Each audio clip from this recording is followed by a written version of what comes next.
Ta-da! First off, before we start, I'm bringing back Tada.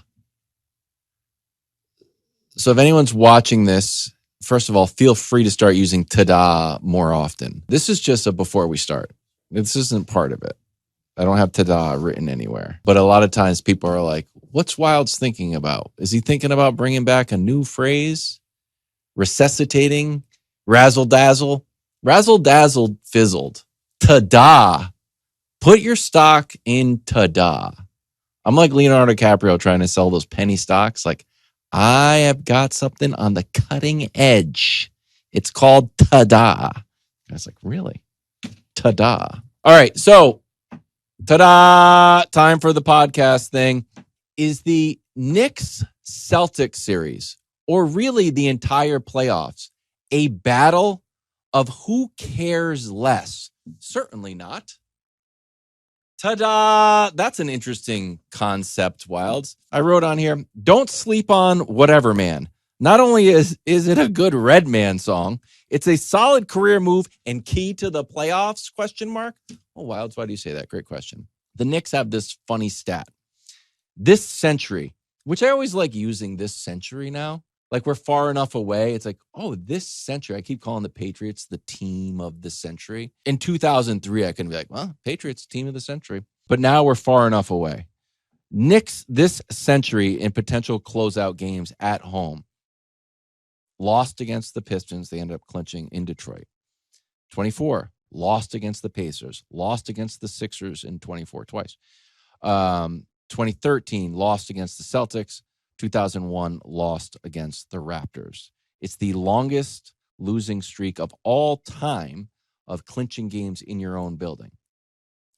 You could say, 2001, it's literally like the beginning of this century. Were there even cars then? Yes, the answer is there were cars, but you had to get out in front and go like this.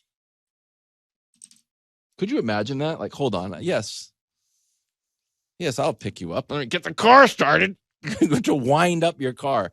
Then it would get running. You'd be like, ta-da! Let's go. That stat hit my something or nothing radar. And one of the storylines has been the Garden has been rocking. The streets have been rocking. Like New York is just on fire wanting this so much. But do they want it too much? It's the only thing that makes sense. Jalen Brunson's clutch. The team's pretty good. You've lost 5 consecutive series at home when you have a chance to win it. You didn't lose them, but you didn't have a chance. You didn't clinch it at home. So the question is there too much pressure? Or are you trying too hard? Which brings me to career advice I saw on Reddit. Don't necessarily take this career advice, but it was under Reddit career advice. I'm going to read this full story. Gianna will probably have to put stock photos. I don't really know the people, and the people in these stock photos are not necessarily relevant to this story. Let's start. Ta-da. For years, I was the office tryhard. First one in, last to leave, answering emails at midnight, and taking on everyone else's problems. I asked for a promotion 3 times and kept getting the, we see your potential, just need to wait for the right timing speech. Last month, I hit my breaking point after being passed over again for someone who'd been there half as long but played golf with the VP. Oh, I don't know how to golf either. I decided I was done killing myself for this place. I started working strictly 9 to 5, turning off email notifications after hours and saying no to last-minute requests that weren't my responsibility. You should have done that the whole time, for the record. The weirdest thing happened. Here's the twist. My boss called me in yesterday and said, ta-da! I added that part. They didn't write that. My boss called me in yesterday and gave me a 15% raise for, quote, showing such impressive growth in prioritization and efficiency. He actually said I'm, quote, more focused and delivering higher quality work than ever before. I'm completely baffled. Everything I thought would get me ahead, overworking, being available 24/7, actually worked against me. Well, obviously overworking, that's why it's called. It's like if you're doing like overtraining. Now that I've stopped trying so hard, suddenly I'm promotion material. Corporate logic makes 0 sense. Too long, didn't read, which I probably should have just read this. Now that I realize I read this person's whole Reddit post, after years of overworking with no recognition, I started setting boundaries and working less hours, and now my boss thinks I'm performing better and gave me a raise. Top comment time, Gianna. I've seen this before. My theory is sometimes people who are overworking, staying late, always hustling, give the mistaken appearance that they're always behind, catching up at last minute, overwhelmed, and can't keep up. That got like thousands of thumbs ups. That's not necessarily my answer. My answer, the other idea is, maybe you started working better. Maybe you actually did. Maybe you weren't spending so much mental energy being up 24/7, and you actually did become more efficient. It's not like I don't think your boss is lying to you or has got tricked. Perhaps your work actually was better once you stopped trying so hard. So I'll give you some sports examples. One about the Knicks and one about my fledgling tennis career. So I'm not good at tennis. Am I good at tennis? No, I'm not. I was good at tennis when I started because the instructor, I said, I've never played tennis, but I could hit the tennis ball. So, oh, you're good. But then after a while, as I kept on playing, it was like I actually graduated from being, wow, you're pretty good, to bad. Because once I got good, I was actually bad. But when I started, I was good. So we do these drills, and the tennis instructor is giving me the balls, and I'm smashing them back, and it gets tiring. So eventually I'll hit him, and he take a break after I hit a few out of bounds. Do you play tennis, Gianna? Feels like everyone in Florida plays tennis because it's so nice out. That's not relevant. I'm talking about paddle sports, racket sports. I played soccer too. I don't think I was good at that either because I think I actually was okay. And then it turns out I wasn't. In any event, so then the tennis instructor was like, you got to stop. You're getting tired. I'm like, yeah, I know. But when I would get tired, I would hit the ball too far and hit it over and hit it out.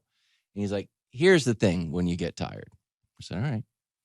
You're actually bad at tennis now. Not overall, but like when I was hitting the ball out of bounds. He's like, because you're tired, you're overcompensating, and you're holding the racket too hard. You got to just when you're not tired, you're more relaxed. I was like, oh. So when I'm trying too hard because I know I'm tired, I'm overcompensating by holding onto the racket, and then it can't flow. I'm like, oh, that's why the Knicks can't win a playoff game at home. It's the same reason. Mike Schmidt on MLB Network. So if I asked you, how did Mike Schmidt hit so many home runs? He'd blast the ball out there, swing as hard as he can, and hit it out. Here he is on Major League Baseball Network talking about swinging as soft as possible and blasting the ball out of the park. Take a listen. I found out in one at-bat in winter ball that you didn't have to swing hard and fly off balance to hit the ball far. Right. Pedro Bourbon, remember that name? Pedro Bourbon, right? Of course Pedro Bourbon yep. was a pitcher. Yep. I said to myself, all right, go up to home plate and just try to hit this ball as easy as you can hit it. You know what I mean? Just boom. And allow the adrenaline of the moment to kick in on its own. So doing the opposite and carrying a little bit less made him more balanced and had a more efficient swing. So now it takes us to Mitchell Robinson. Celtics are using this Mitchell Robinson hack-a-Mitch theory, which is based on hack-a-Shaq. And then I saw someone write bewitch Mitch. Just stick with hack. So here's how Mitchell Robinson has been doing on the free throw line. 3 for 10. Not good. Then 0 for 1. And then 4 for 12, which I think he airballed one and felt really bad. Then he went on to Instagram to remind everybody that he doesn't actually care. Take a listen. I know y'all commenting and doing all the stupid stuff thinking that I really care. I really don't. So it's always one of those weird things where I don't know. If you make an Instagram video saying that you don't care, do you actually care?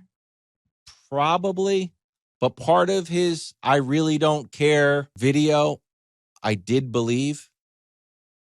Well, even though the New York Post titled it, Mitchell Robinson snaps on haters in an Instagram post. That wouldn't be how I would reference that. He just said he didn't care. But I actually think he did. Until Game 5. where I think Mitchell Robinson actually stopped caring at all. He had already airballed a free throw. He's already made his Instagram video. He's already read enough comments that he says he doesn't care about, but he cared enough about to read them. So I think that wave of caring has actually crested. So Mitchell Robinson was like, whatever. You guys don't have Jason Tatum. I don't care. I already had to make a video saying I don't care. Now I really don't care. Mitchell Robinson goes 6 for 6 from the free throw line. Because I really think we got to the point where he no longer cares. And I actually think when he was being cheered on by the Garden faithful, I think it was a little counterproductive. Like, you guys really want me to make this. Versus Celtics, I'm like, whatever. I think it kind of helped them. So, as we close out the series, it's an odd battle about two teams trying to care the least. The Celtics were trying to defend their title. Tatum was trying to avenge a bad finals and being benched in the Olympics. Can they go back to back? And unfortunately, his season ended. Jaylen Brown now kind of freed up to be like, all right, our star player's gone. Kind of have nothing to lose. Meanwhile, the Knicks and Jalen Brunson are like, all right, we should win this series. I don't really care because in the fourth quarter, I'm like totally locked in. That's what makes me so clutch. So my overall theory is whoever cares the least in this series will actually win. Tada! I think Tada is back. I think Tada is back in a big way. Thanks for watching. Subscribe here to get more from the show and to check out clips from other shows on FS1.